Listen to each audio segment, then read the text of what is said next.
we do things. I think central to this is the way we buy and use things that are part of our everyday lives.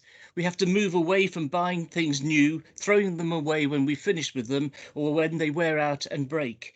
Instead, we need to start thinking about how can we share and repair things so that they can be reused. The term circular economy may not be one of those that you've come across all that often. It's simply about keeping things in use and eliminating waste. Chris Brown, our next speaker, will no doubt go through this in much more detail. Now, this is actually going to be one of the biggest change we're all going to have to make in our lives, but we're up to the challenge. And that's why we're excited to be presenting some of the fantastic work that's already happening in our borough on the theme of share, refill and refurbish. When I finish speaking, you'll hear from some of the pioneering organisations that are tackling climate emergency. Some of them actually offer job opportunities at the same time while improving our local economy. This includes things like refurbished laptops that bridge the digital divide with school children. There's a new library of things coming to King's Mall that's going to act as a community hub. We'll hear how fixing white goods is helping people get back into work and how a new delivery service is eliminating waste from household essentials. I hope you'll come away today, like me, feeling inspired and energised and help us make sharing and repairing the norm in Hammersmith and Fulham. Thank you all very much, and I'm going to hand back to Emily. Thank you very much for that introduction, Councillor Harcourt. So over to Chris to begin. Hi everyone, I'm just going to put my camera on briefly, but it keeps freezing, so it's probably already frozen by now, but I'll just put it on briefly.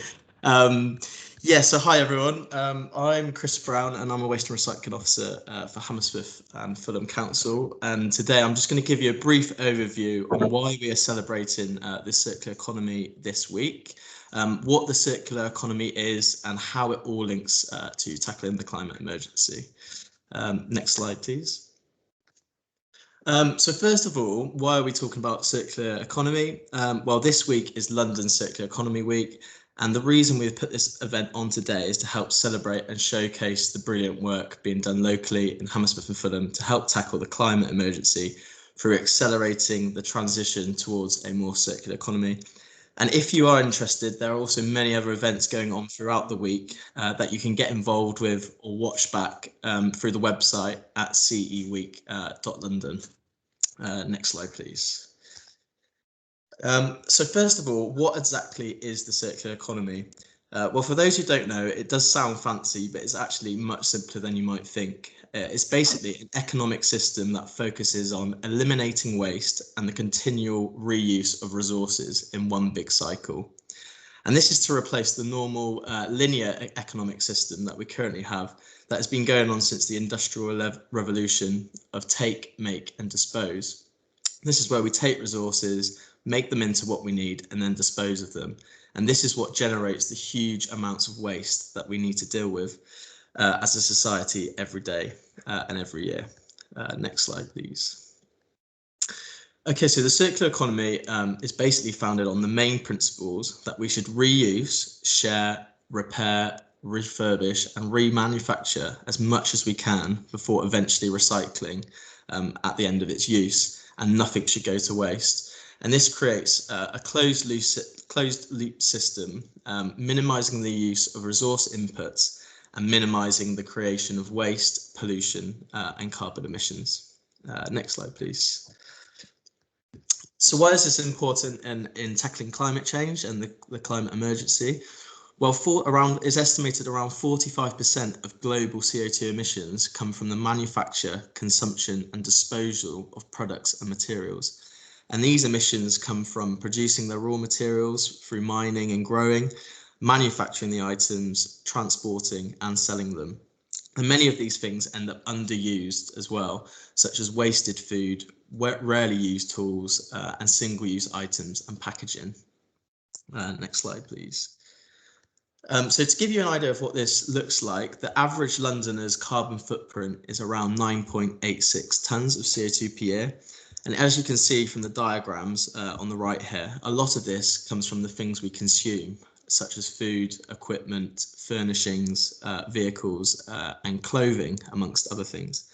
And as you can see from the pie chart here, most of the emissions actually come from making a device itself compared to its actual electricity use. For example, with the mobile phone here, 70% of emissions are from making and selling the phone compared to only 1% of emissions from the electricity it uses.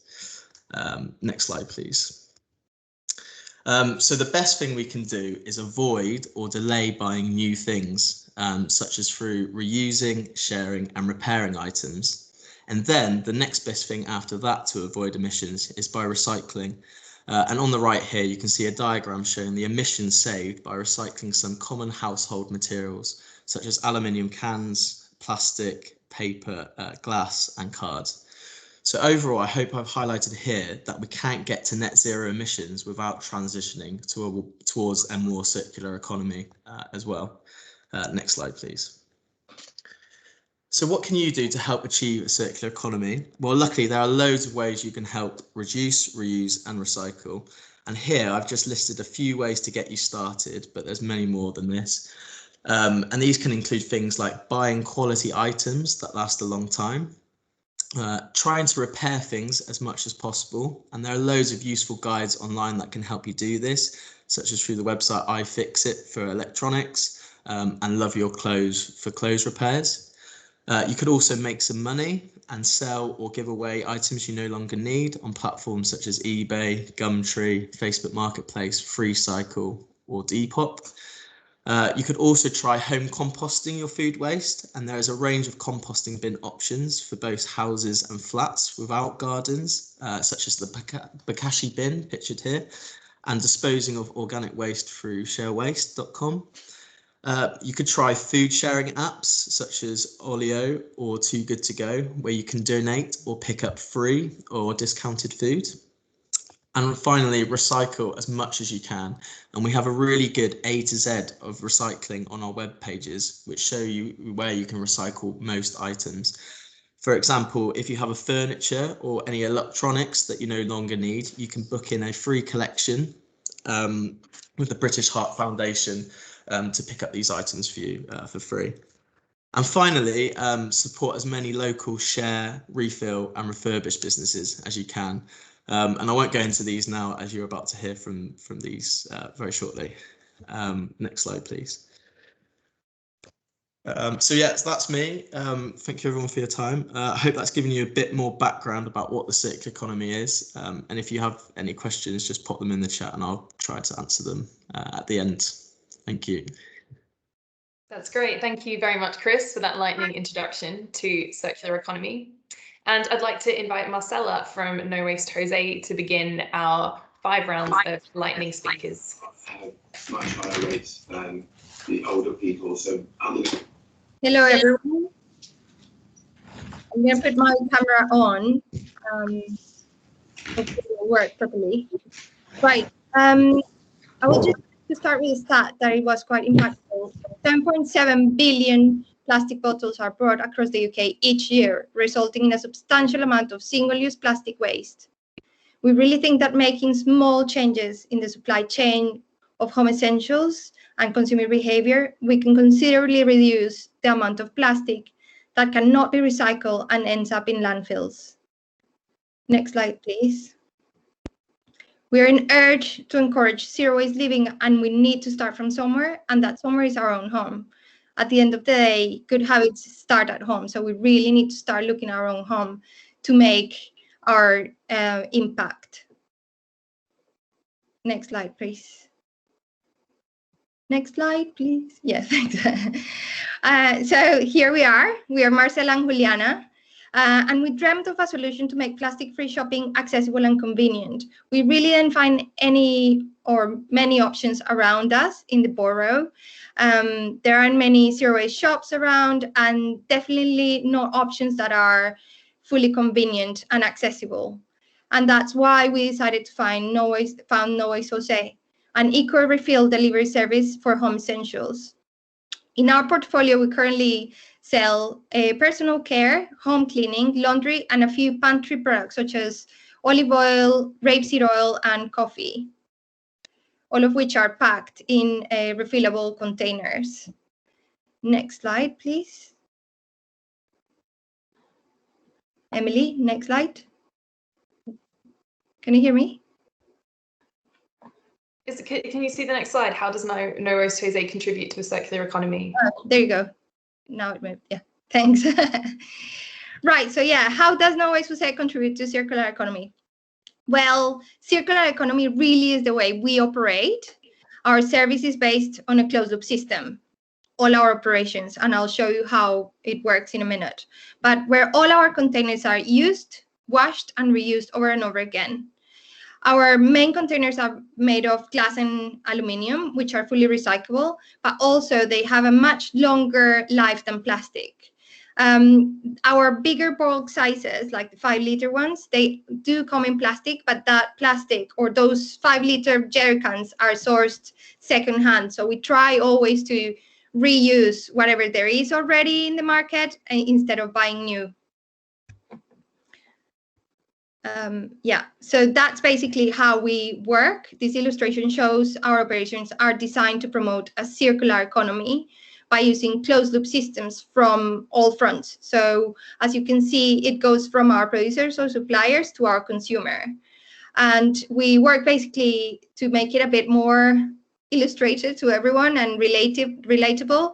We work like a milkman, but for home essentials, where our consumers make an order, we leave their products at their doorstep, and we pick the empties to wash them and reuse them again for next orders, which basically keeps the circle going.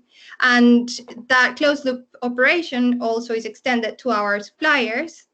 They work with closed loop systems too, where all our drums, when they're empty, they pick them up, they clean them, and they use them again for next orders of their own clients. Basically, it means that there's no waste in between, and that is very important for us when we pick suppliers. And that is kind of like one of our that we always base our suppliers in making sure that they can provide a closed loop system. And if they don't provide it, currently they do, but if in the future the ones that we find they don't provide it, we will find a way of making sure that whatever containers we receive from them can get reused. Next slide, please. So we empower zero waste living, and we promote plastic waste reduction by ditching packaging, plastic in particular, and most importantly, reusing existing containers. We also offer people to, if they want to use their own containers, it has to be like a specific amount and they can contact us. So we not only help them by using our containers that can be reused, but also if they already have containers, they can reuse them. And we try to encourage that reuse more than just recycle. Because as we know, not many products or plastic are recycled properly. Our products are eco-friendly, which is also very important for us. We're not just a zero waste business. We also make sure that our products are eco-friendly. So they're sustainably produced, biodegradable, cruelty-free, fair trade, and locally produced as possible. When I say locally produced as produced when possible is because obviously our olive oil comes from Greece. That is not produced in the UK, and our coffee comes from Colombia, also not produced from the UK. But when our products can be locally sourced, they are. And our delivery method is also very important. We have a zero emissions delivery policy, and we deliver by cargo bikes, and that helps us reduce CO2 emissions all around. And that was one of the things that we kind of like thought of from the very beginning when we were thinking of the business, because one of the issues with zero waste shops that we found was that you usually have to drive there with your containers to be able to refill, which basically kind of like defeats the purpose slightly. And then finally, Emily, with the last slide. Not going up. Have you moved? Yeah, I think there's just a wee bit of a delay. Sorry about that. Don't worry. Yeah, so most importantly, and one of the reasons why we're here today, we really strongly believe that the bigger the community we reach and create, the bigger the impact we can all make on the positive health of our planet. And that's why for us, a sense of community is so important. Yeah, so we'd really like to hear from any of you that would like to collaborate or find out more about what we're doing. Please do send questions or drop them in the chat box, or we'll address them during the Q&A. Thank you for listening. Thank you very much, Marcella. Sorry about the wee delay there. I think it's just my computer. But thank you for your 5-minute lightning talk. I'm now going to hand over to Nikos from Ready Tech Go. Yeah, lovely. Thank you, Emily, and thank you for inviting me to talk about Ready Tech Go, a local community organization trying to tackle the digital divide. We can start with the next slide. So we were founded during the first lockdown last year.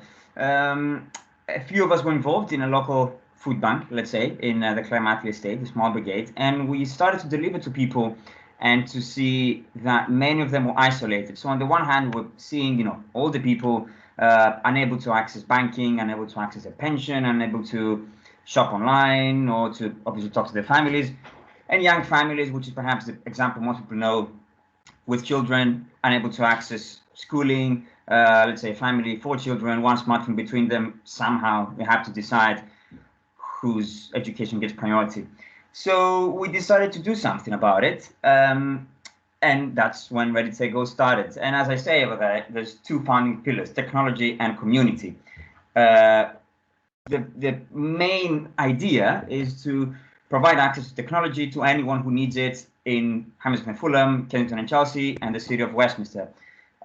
Anyone who needs it obviously is open-ended. No questions asked. We don't go into the business of asking, do you have are you on benefits, or do you need this for this reason or the other? And I'll explain how we get around that. So the 2 funding pillars, as I said, technology and community. We provide them with tablets, we provide them with laptops, we provide them with access to the internet if they need it. But interestingly, from the team of volunteers that we run this, only a couple actually have a technology background. Most of us have a community background, having been involved in charities and community groups and so on. So we said from the very beginning that this will be as much about the technology as about the community. And we want the community to come together around this and to be involved as much as possible. And that's the refurbishing scheme. So if you remember, I mentioned that we started with these 2 extremes in mind, the older people and the young children. But we found in the process that actually there's such a diversity of needs in between. So there's homeless people, unemployed people, people victims of domestic abuse or sexual abuse, people who need therapy for one reason or the other. So it's just, demand is just, very high and never ends. And you can't really put your finger and say, all right, it's only these groups, because it's just everyone. If we think of the digital divide as having 3 pillars: devices and broadband and skills, we are trying to tackle all of them. So with devices, as I said, we'll give them laptops, we'll give them tablets. With broadband, we'll connect them to the internet if they can. And with skills, we work with partners in the community who will help them, help people with getting to know a device, going online, and so on. And along with the community aspect of our organization, the promise of the planet was also essential. As Chris mentioned, the problem of e-waste and smartphones and the carbon footprint is massive and growing. So we said that from the very beginning, it would be essential for us to do something about it. And that's where we come into our reuse, refurbish, and recycle values. So reuse, we invite local residents and business to donate their spare devices, and we thus give them a new lease of life. So if an individual happens to have a spare tablet or a spare laptop lying around, or a business with 20, 30 devices, they can donate them to us. And then our team of volunteers will check them, they will repair them, they will update them, and they will make sure that they can be donated to those that need them most. And the recycle part is that obviously some devices are too old or too damaged to be repaired and refurbished, in which case we have partners, we give it to them, and they recycle them in an environmentally friendly and IT special way. And here are some photos to capture that. Tideway, a local business that has done a lot, especially in South Fulham, donated 30 laptops. One of them reached, after being refurbished, it reached this child in W12. And some of them that were a bit more worse for wear were collected by the Stone Group. More than 400 kilos actually of equipment collected and recycled. Next slide, please. No, so how can you help? You can donate your device. As I said, if your business has a spare device, you can go on our website, readytakego.org, and you can donate them. You can donate funds, of course. And also, Hammersmith and Fulham, thankfully, have been very, very helpful. And we now have a common appeal with Hammersmith Fulham Council and United in Hammersmith and Fulham to donate, to make this the first borough in the country to have for every child a device, so you can support the Tech for Kids appeal. And of course, you can volunteer. If you have skills to offer, you can refurbish or repair a device, or you can deliver devices. Please feel free to get in touch. More than 500 devices have already been donated to us, and more than almost 300 households have received one across the tri-borough.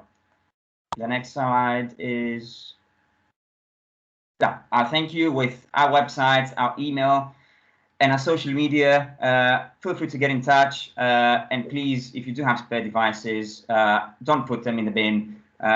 Donate them to us. We can give them a new lease of life, and we can get them to those that need the most. Thank you. That's great. Thank you very much, Nikos, for your talk there about Ready Tech Go. And so our next speaker is Juliet from the Washable NAPPY company. Hi, my name is Juliet and I run the Washable NAPPY company. Disposable nappies are a single-use plastic. I've been working with Hammersmith and Fulham Council for over 10 years, promoting the use of cloth nappies in the borough, and also their £45 nappy, real nappy voucher scheme. Our aim is to help parents make the switch from disposable nappies to cloth nappies. So every parent with a baby under 2 years old or pregnant can apply for a £45 voucher and spend it on cloth nappies of their choice. Pre-COVID, we ran monthly demos in children's centres and libraries, and during COVID, we've switched to online Zoom demos. Cloth nappies can seem confusing and daunting to new parents. There are a lot of brands and styles out there, and also a lot of negative misconceptions on how well cloth nappies work and how labour intensive they are. So we aim to give honest, up-to-date advice to parents so they feel confident making the switch. And the £45 voucher to buy a real nappy trial kit gives them some nappies to try for free to see how great they are. So 8 million disposable nappies are thrown away in the UK every day. Most local authorities send disposable nappies waste to be incinerated, and if not incinerated, most single-use disposable nappies are taken to landfill. They can take more than 300 years to break down, disintegrating into microplastics which pollute the environment and harm animals and ecosystems. This is costing the UK taxpayer £3.4 million per year in landfill tax alone. Next slide, please. Baby uses between 4,000 and 6,000 nappies before potty training. A parent using cloth nappies will only need to buy around 24 washable nappies. Cloth nappies are made from cotton or bamboo, hemp, microfibres and PUL, which are often made from recycled plastics. And the same 24 nappies can be used on more than one child.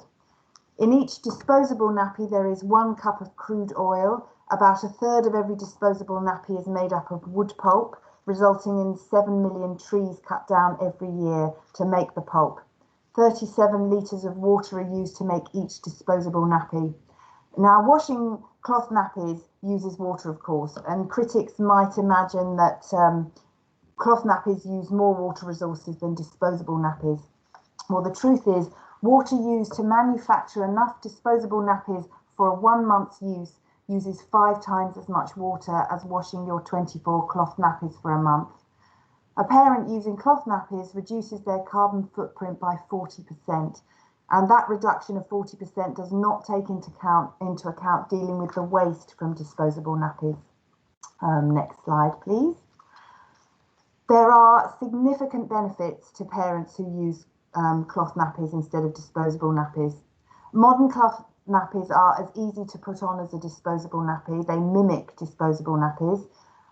Many are birth to potty, so they grow with your baby, so only one size needs to be bought. Paper liners can be used to line each nappy, and when taking off a soiled nappy, the liner and the poo are just dropped in the toilet and flushed away. Then the dirty nappy is stored in a dry bucket lined with a mesh bag, so no soaking is needed. And when you're ready to wash the nappies, you lift the mesh bag out and just put in the washing machine and turn the machine on and wash your nappies. Cloth nappies are much cheaper to buy than disposable nappies. Most parents will spend between £600 to £1,200 on disposable nappies per child.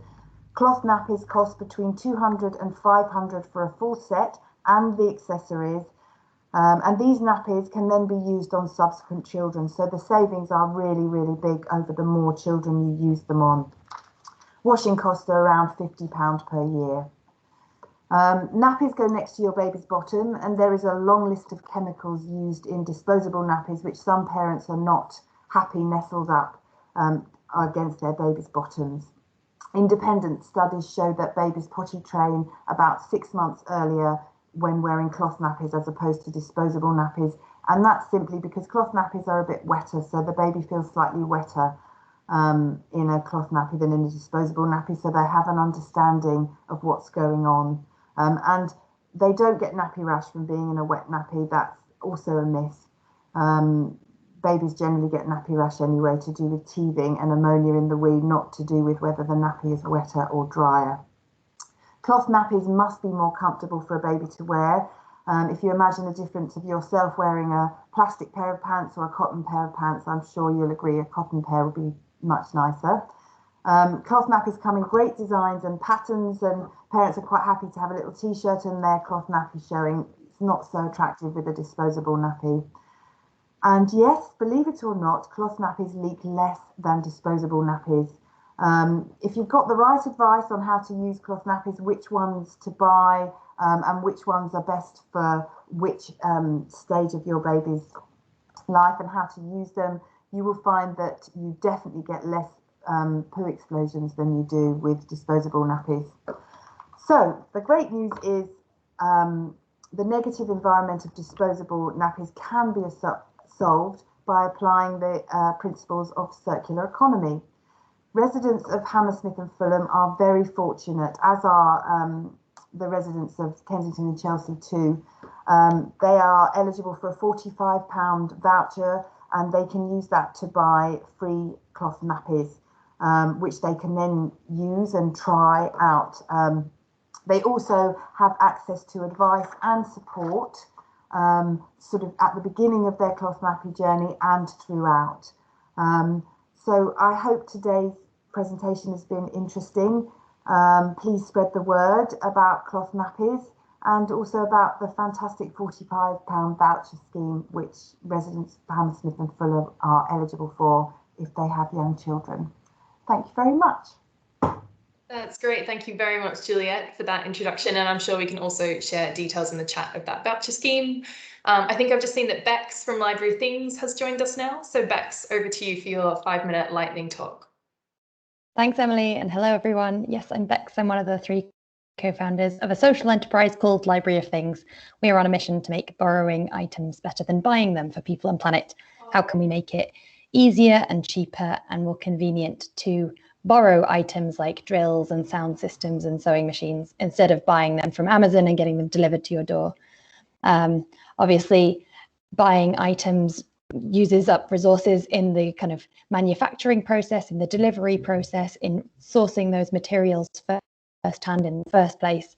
And actually, in the UK, we use resources 3.5 times faster than the Earth can regenerate them. So we're all about how do you get items available for communities to use again and again instead of buying and throwing away, ultimately. So if we skip the slide to the next slide, I will show you just briefly how it works. We basically work with communities to oh, I've got an echo. We ask people what they want to borrow. So when we come to Hammersmith later this year, we'll run a campaign that says vote on the items you want to borrow. We'll do some calculations to work out what we can accommodate, and then we make them available in a local set of lockers that we install in a space that's accessible to the public in Hammersmith. We're excited to say this is going to be in King's Mall. It's near the tube station, just off the high street, and it's going to be next to Lidl and IKEA. So if you're popping in to do your shopping, you can also pick up a pressure washer or a strimmer or a drill for a few pounds per day. The way it works is you can book on our website in advance, book the item that you like, that you want to borrow, and then you come in and collect it. You just need an email address and a valid debit or credit card. So that's the kind of the borrowing bit. It's not just about accessing useful items, though. It's also about learning how to use them. I think there's another slide that just shows some of the repair parties and sewing classes that we've previously run alongside Library of Things in different parts of London where we're operating. So it's available in Crystal Palace currently, and in Morden and in Hackney Wick, and coming soon to Kentish Town and Finsbury Park. And once we're able to, we'll be running skill sharing events like, as I said, like repair parties, drill skills, that kind of thing. And that's the fun bit that brings people together and teaches practical skills. I think there's one more slide, just to give you a flavour of the types of people that borrow items.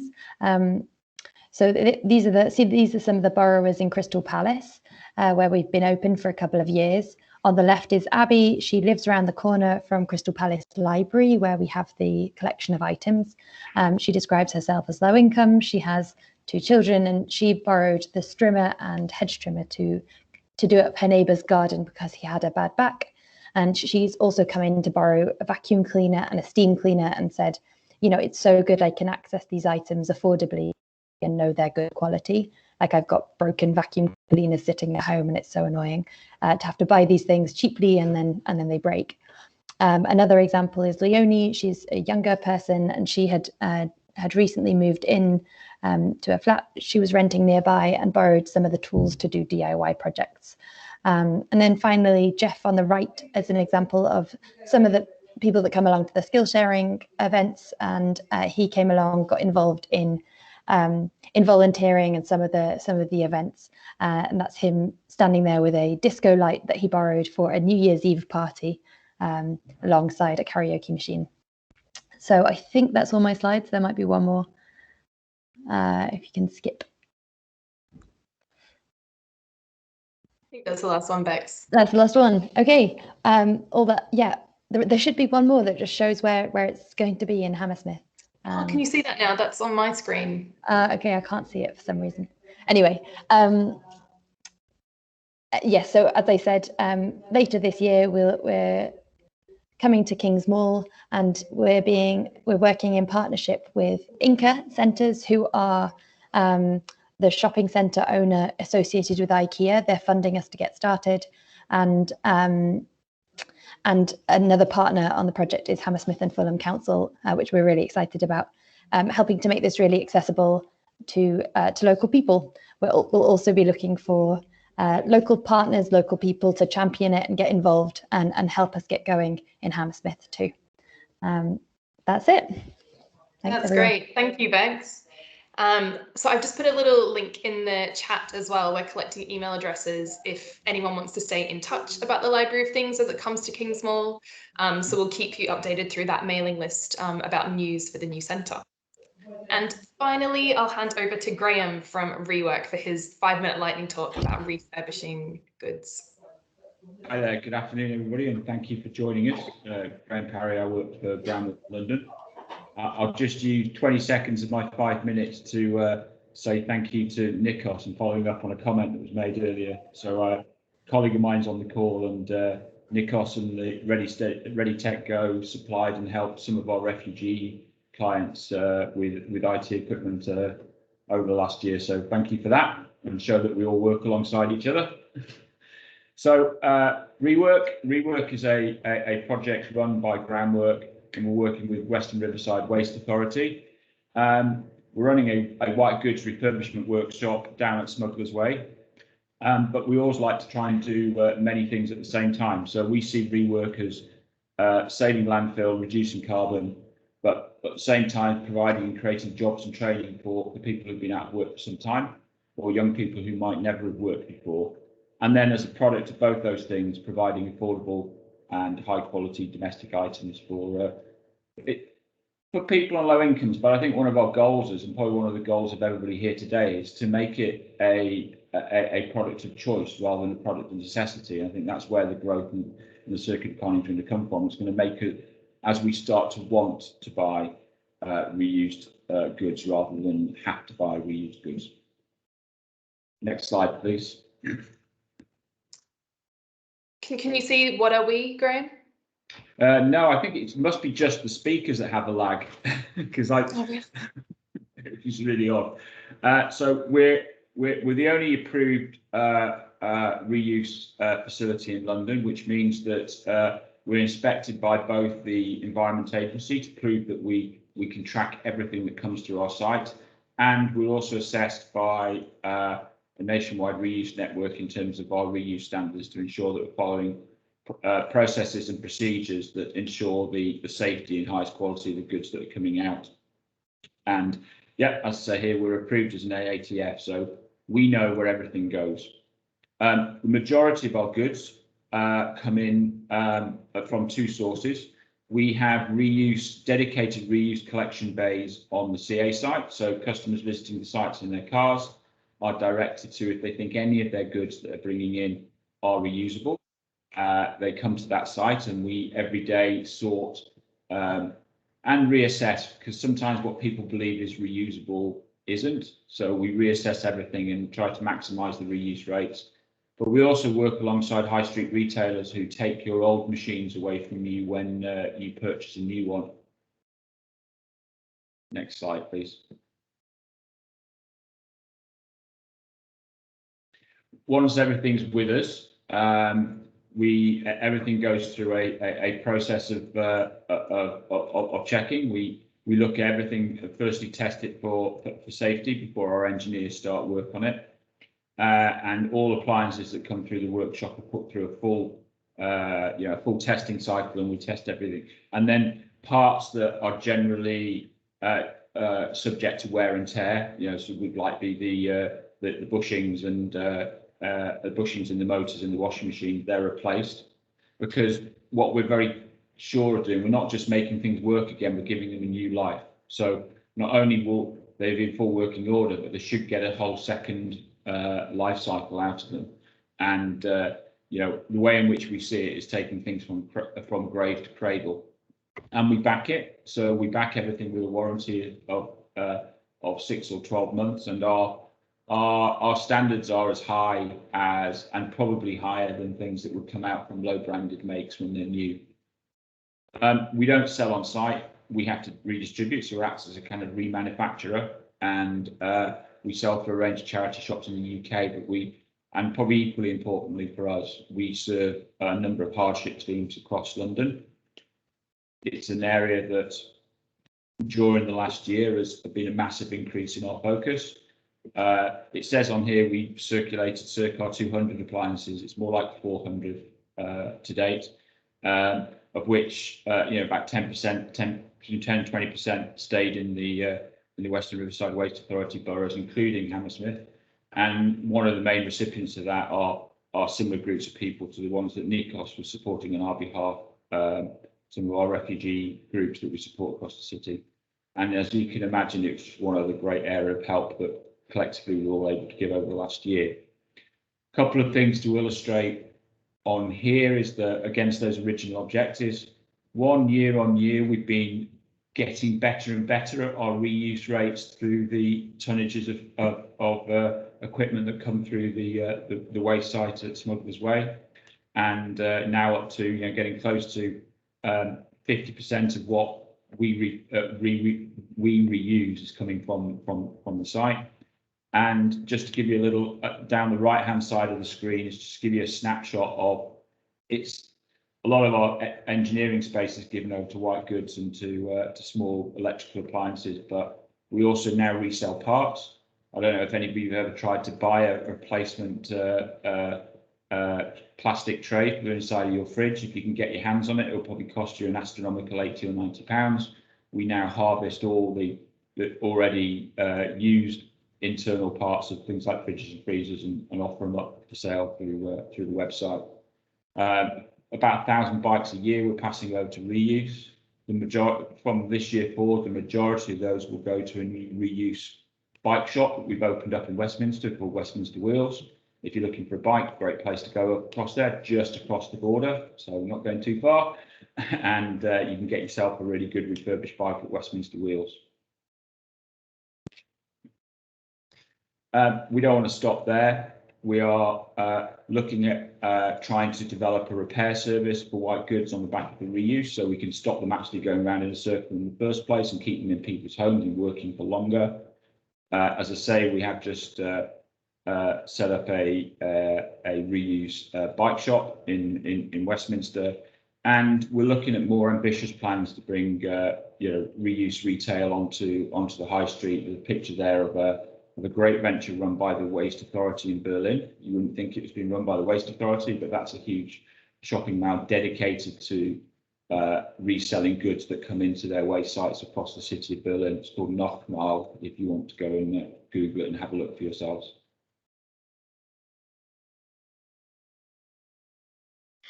Okay, thank you, Graham, and thanks to all our speakers. We now have time for a question and answer session. I've seen that there's been a lot of questions in the chat. A lot of those have already been answered, so please keep them coming. Or alternatively, you can raise your hand and I'll invite you to speak. And you do that by pressing the little emoji button with a smiley face and a hand, which is close to your mute button. And I would just like to remind our speakers to keep the answers short so that we get through as many questions as possible.